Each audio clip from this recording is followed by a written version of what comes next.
In a wide valley about a 2-hour drive from Sarah's home, she came across a cave. Curiosity getting the better of her, she decided to explore. But after 1 mile in the cave, she found a strange glowing object. It was odd, with a see-through glow and hints of what seemed like gold, though Sarah couldn't be sure. Feeling a little uneasy, she decided to reach out to an expert in her town. After the expert carefully examined the object, his face became serious. He leaned forward, and what he said was something Sarah will never forget. Sarah's eyes widened in shock, listening to the expert's words. Never in a million years had she expected the object to be this. She told him how she found it latched between 2 rocks somewhere at the end of the cave, her attention drawn by its glow. I had ventured into the cave out of curiosity, as it was the first time I ever came across one. The cave was dark and wet, but I didn't really mind. I followed the glowing light until I came across a big stone wall. The light was still pulsating, and it was now closer than ever. I slowly turned around in the darkness until I noticed where the light had come from. There, in the corner between 2 big rocks, lay this strange little object just waiting to be picked up. The expert had listened carefully to her story, never taking his eyes off the object. He had reached his hands out for Sarah to hand the object over, but she hesitated. The expert seemed annoyed at first, but as soon as he realized she wouldn't just hand the object over, he began to cooperate. He answered all her questions with the right and detailed answers. Finally, handing over the object felt good, and so she did it. The expert took the object eagerly, placing it under a microscope almost immediately. But as soon as he took a better look, his face turned serious. Sarah instantly knew something was wrong. She had asked him just to tell her the truth, but he refused at first. He had told her he had to make sure of something, whatever that meant. So he went into another room to make a call. When he had come back into the room, he told Sarah something she would never forget. "Run and don't look back," he said as he pushed the object into her arms and pulled her to the back door. Sarah tried to resist, but he told her there was no time. She had to leave now. As he opened the back door, she heard the front door open. "Where is she?" Sarah's heart sank, and she quickly jumped through the door. She ran as fast as she could, as far as she could. "Where is she?" The man's words echoed through Sarah's mind as she came to a stop. But why? He was after the object, that was for sure. He clearly knew something that he didn't want to tell her. More and more questions raced through Sarah's head as she began to walk to her house. But as soon as she turned the corner into her street, she stopped and jumped behind a bush. There, right in front of her house, were 2 men just pacing around. They weren't having a conversation as 2 normal men would do. They were waiting for something, or someone. How in the world did they know where she lived? She felt in her pocket and held the object in her hand. She quickly turned around and ran to her best friend's house. So she rang the doorbell and burst through the door before it was even fully opened. "Mia, you won't believe what just happened to me," Sarah panted as she quickly closed the door behind her. Sarah explained everything to Mia, who listened in astonishment. "Oh wow, Sarah, this sounds so surreal." The soft hum of Mia's laptop filled the room.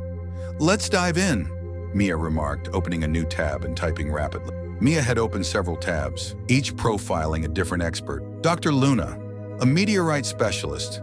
No, that's not right. Dr. Rakesh, a gemologist.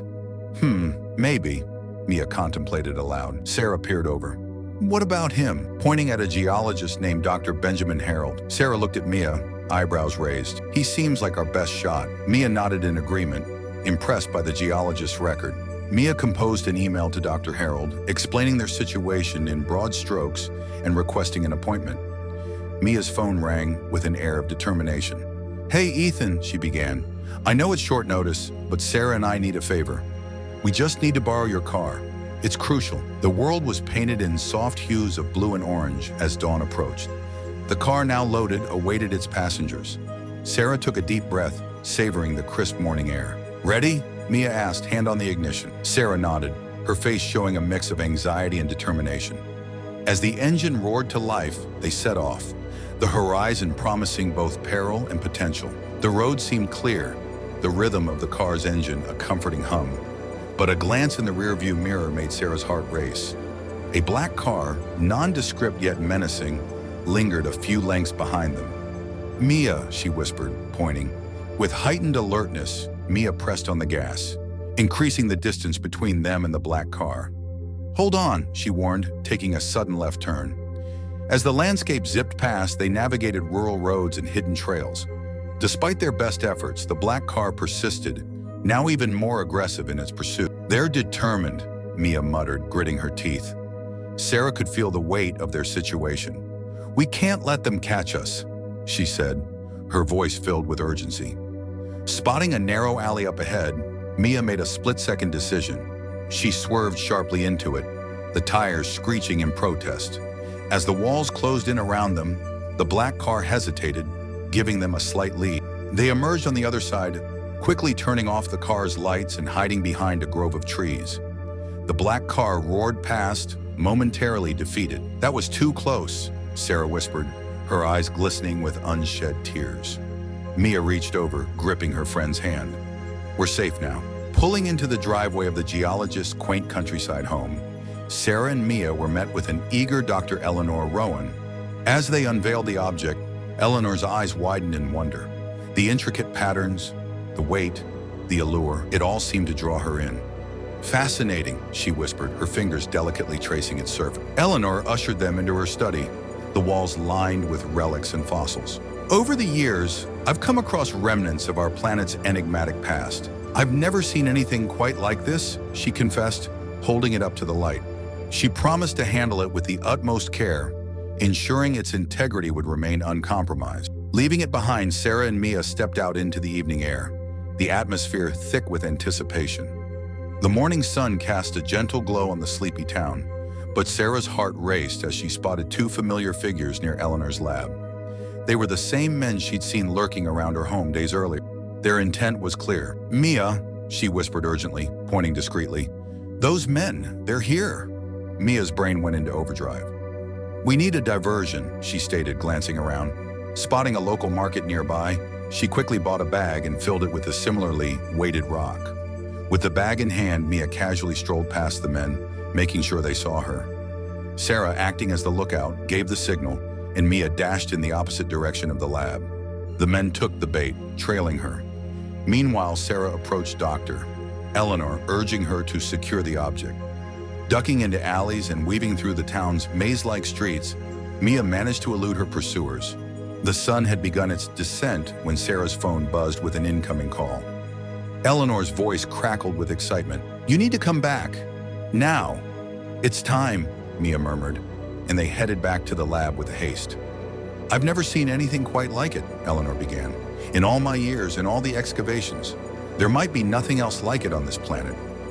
Clearing her throat, Eleanor continued, "Such singularity, it has a value that can't be easily quantified." She cautiously avoided mentioning specifics, but the implication hung heavily in the air. "The men chasing you," Eleanor began slowly, "they probably know, or at least suspect, its significance." Whispers began in local circles, then migrated to bigger stages. Someone had leaked news of the object's existence, and the story was spreading like wildfire. The coffee shops buzzed with chatter, online forums were alight with speculations, and news outlets tried to get an exclusive. With backpacks slung over their shoulders, the duo moved swiftly, hopping from one location to another, always a step ahead, but only just. Mia, always the strategist, suggested a bold move, blending into the crowd. Instead of skulking in the shadows, they walked straight into a bustling market. The sounds, colors, and commotion provided a perfect cover. "Act normal and they won't suspect," Mia whispered.